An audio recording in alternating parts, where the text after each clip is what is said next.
So, what is the biggest factor that determines your skill level in tennis? And I'm referring to recreational players.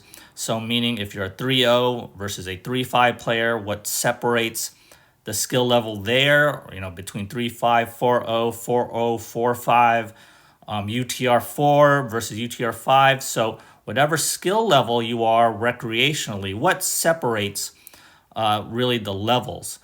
And I'll have a separate video on professional. So pros, I think they're a little bit different. So I'll have a separate video on what is the most determining factor there. But for recreational players, what is the most determining factor? Is it the serve? Maybe it's the serve because a lot of tennis players think that the serve is the most important.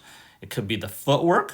It could be mental toughness. All those, I think, are very important factors. But I think the most determining factor is your ability to hit the short ball.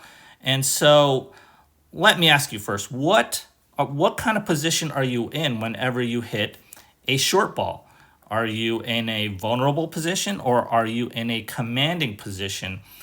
And I believe you are both in a vulnerable and a very commanding position, right? So here's Scott here, about to hit this short ball, somewhat of a botched drop shot attempt.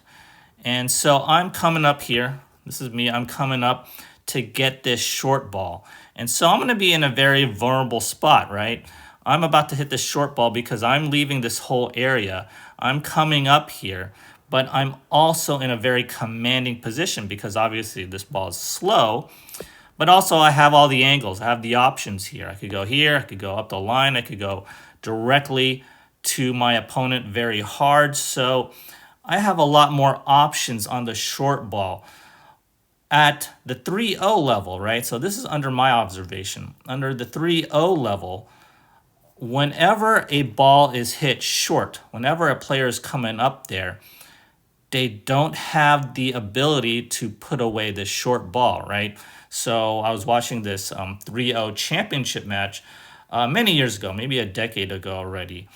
And whenever there was a ball hit around here in the service line area, the player would just simply hit it back to the center, and then the player would run back to the baseline. And why is that? Why would a 3-0 player do that? Well, usually they don't have that option to put away the ball. And what do you need to put away a ball?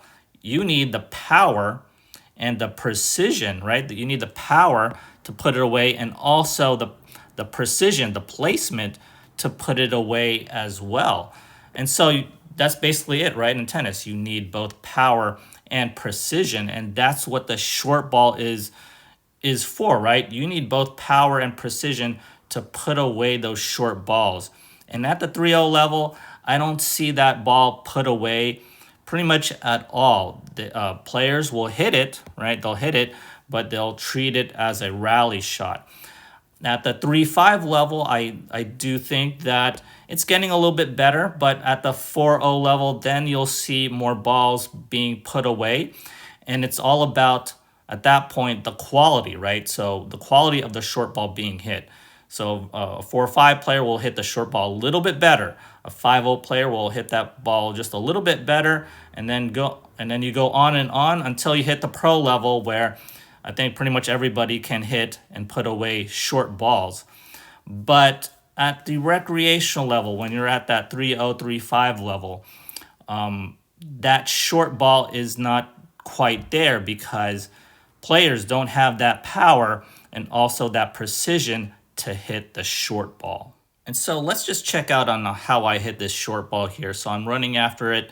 I need power and precision, and I'm going cross court here to put away this short ball. And you notice I'm running through this one, right? So I got to hit this one pretty much for the winner. Otherwise, I'm going to be in big trouble. If I'm over here, right? Let's back up a little bit. If I'm over here hitting this ball and I see Scott getting it back, well, this whole area is wide open. He just needs to poke it back in there, right? So again, I'm in a very commanding position, but also very vulnerable. I need to put that ball away. And you know what is needed here in regards to the short ball. So if you really want to hit with power, right? And I've posted videos about this, many times about the short ball. You need the power, and that all comes from the legs, right? So when I'm running up here, notice right here, I'm about to push off. So I call this PHL, push, hit, land, and I basically copied it from Nate Gross's spec tennis video, so check that out. I'm pushing off with my right foot here.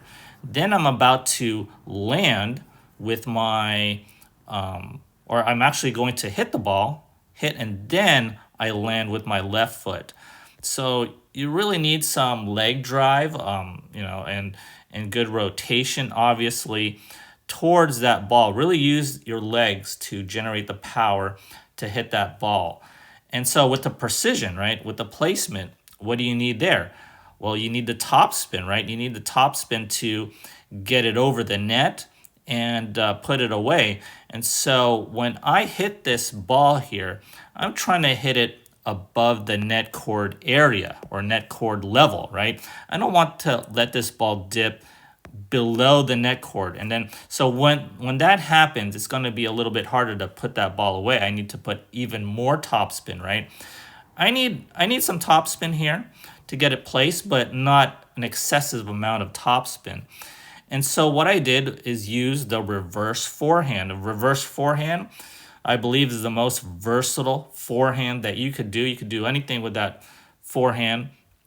And when I hit this forehand, just notice again, on a reverse forehand, I follow through over the side of my head or around the top of my head pretty much. And I go around it to give that little extra topspin and also a little extra angle on that ball so that it's really put away there. And so you don't necessarily need a reverse forehand for every short ball, but that's what I do. Again, with the power, I use my legs. And also with the placement there, I use some topspin to get that angle to really put that ball away. So do you want to get up to a higher level? Practice these short balls. Short balls, almost any short ball is an opportunity, right? You're on the baseline, you're trying to rally, and you're looking for the short ball. Short balls are opportunities. And if you want to get to that higher level, you got to put some hurt into your opponent, and you need to put these balls away, right? At the very least, it should be an approach shot where you can get an easy volley. So practice these short balls. And again, I don't want to say that 3-0 players or 3-5 players are bad tennis players. You all are very good tennis players, and it's just that the 3-0 level, you can't do things versus a 3-5 level, versus a 4-0, versus 4-5, and on and on. You just can't do these kinds of things. But if you want to get to a higher level, right, you got to acquire these new skill sets. And I remember watching that 3-0 championship match. It was a great tennis match. It was a great battle. It was actually very exciting to watch. I had to pretty much wait for my next turn for my match, right? But I enjoyed it very much. They were rallying back and forth, and it was a good match to see. But if you want to get up to that higher level, you got to put away those short balls and really put some hurt into your opponent. If you enjoyed this video, kindly do me a favor and hit that like and subscribe button. As always, thanks for watching, and I'll see you next time.